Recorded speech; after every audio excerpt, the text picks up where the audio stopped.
Hello there, Richard Vic Coughlin 666, how are you? It's kind of sad that part of me didn't really want to upload this, because I knew instantly that it was a video that would cause a lot of people to be a bit upset with me. It's either going to result in me blowing up into a million smithereens, or it could result in me becoming a piece of folklore. I don't really give a shit anymore. Atheists are in their comfort zone on YouTube. Atheism is something that is just, it was a phenomenon that came about. No one planned it, no one predicted it, no one organised it, it just happened. But now, after 5 years, when confronted with someone who says, no, sorry, this is bollocks, a lot of them have difficulty dealing with that. Pat Condell is a complete hypocrite. He's a willfully ignorant bigot. 66 videos in 3 years, 120,000 subs, 19 million views. You can't really argue with the numbers. But I can argue when it's purely based on facts. I watched some of his videos, I had no problem with him, and I do not begrudge him his success in the slightest. And I'm sure he could give a flying shit what I think anyway. He is Saint Condell, the patron saint of wearing crap shirts and doing the same fucking thing over and over again. Non-stop, Pat. All you've ever done is talk about religion, Muslims, burkers, girt builders, workers, Muslim.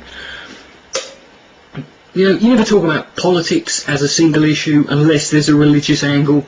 You never talk about something in the news unless there's a religious angle. You never talk about a global event unless there's a religious angle. I used to think it's because you were incapable of doing anything other than jokes about religion. I finally realised that you don't talk about politics because the policies and the political allegiances that you have, and that is the United Kingdom Independence Party. And yet, I am a liberal, left-wing, little fucking, minority-loving, Islamo-sympathising, pale-skinned, anorexic, bean-eating fucking tramps. Yeah, go on. Whatever. If that makes you feel more comfortable. UKIP, on their website, the first opening line, they describe themselves as a libertarian, non-racist party seeking Britain's withdrawal from the European Union. If someone decides to use the term non-racist in the opening introduction to themselves, do you not think that it is reasonable for a person to feel some sort of suspicion? Would you go up to someone, hi, I'm Pat Condell, and I am a libertarian, non-racist person. Now, I know that it's easy to sort of, people's going to say, oh yeah, you're just going to say UKIP are racist, UKIP are not racist, and I'm not going to do that. I'm not going to call them racist. I'm not going to call them even a sort of BNP with a better PR company. I don't have to, because I've got their words. Things that are in their fucking manifesto. And I want you to keep this in mind. This is the group of people that Pat Condell is choosing to pimp and to slap his fucking four-eyed, grey-haired, fuzzy little fucking head on, proudly. UKIP, the party that thinks that it needs to point out that it's not racist, which I would like to think is something that should not need to be pointed out. Its one real goal is getting out of the European Union. They do not want Brussels bureaucrats who are unelected and unaccountable making laws and making decisions that affect people who had no place or interest in putting them there. Problem is, UKIP party elected leader is a guy called Lord Pearson, and yes, Lord as in House of Lords. And what is the House of Lords? It's an unelected, unaccountable body that makes decisions that affect people who did not ask for them to be in that position. But that's nothing, really. UKIP, like Pat Condell, are supporters of Israel. Interestingly so, the British National Party, the England Defence League, and the Girt Builders. But let's give you an idea of some of the sort of prominent members. One of the is a guy called Frank Maloney. in 2004 was UKIP's candidate for London Mayor, and he stated that if he was Mayor of London, he would ban gay pride marches. His exact words were, "I don't want to campaign around places like Camden because there are too many gays around there. I don't think that they do a lot for society. I object to seeing policemen in uniform holding hands in public. It's not the way of life that we should support, and we should support the family more." Dude, if a policeman and policewoman in uniform were holding hands, they'd be pulled up. Just because they're dressed up policemen during gay pride marches, Frank, does not mean that they're actually members of Her Majesty's Constabulary. I'm not homophobic, yeah right, and I'm sat on an elephant right now, but in public, let's live a proper moral life.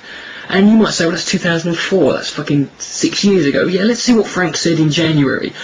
In an interview in The Independent. "I don't have a problem with gay people, but I hold my hands up and say I'm against same-sex marriages and same-sex parents and adoption." Now, here's an interesting one for you. In the UKIP 2010 Manifesto Foreign Policy point 13.2, it states that in order to assist them in dealing with radical Islam and the war on terror, UKIP would abolish the Human Rights Act. Not amend it, not change it, not adjust it, not alter it. Like, no, they would abolish Human Rights Act. Gone. And this is for the sole purpose of being able to extradite Muslim terrorist suspects out of this country quicker so they can be made to face trial in another country. And who amongst you are that fucking naive? How many of you are that gullible that you would allow any government of any fucking persuasion to take away your human rights for one purpose and never exploit that purpose? Never do anything more. The fact that you've got no human rights would never be taken advantage of. You can go fuck yourself. Amongst UKIP's other prominent supporters is a guy called Sean Garb. He is actually the director of the UK Libertarian Alliance, and he was invited to speak at several UKIP rallies, and he's even was invited by a UKIP member at one of their conferences to stand in the European elections for UKIP.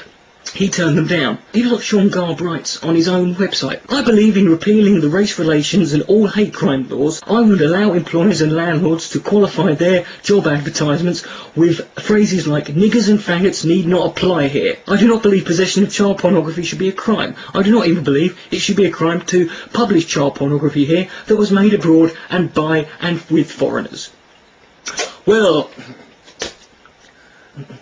that's just that's free. That's the free market there, isn't it? UKIP also suspended, interestingly, a guy who the membership of a guy called Roger Ager.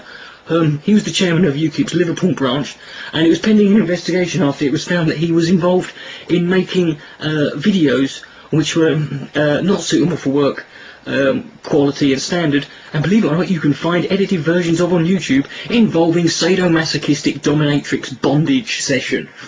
But here's the really interesting bit. This is the most damning thing about the UKIP, and the biggest problem I have with Pat Condell supporting these bunch of fucking lunatics.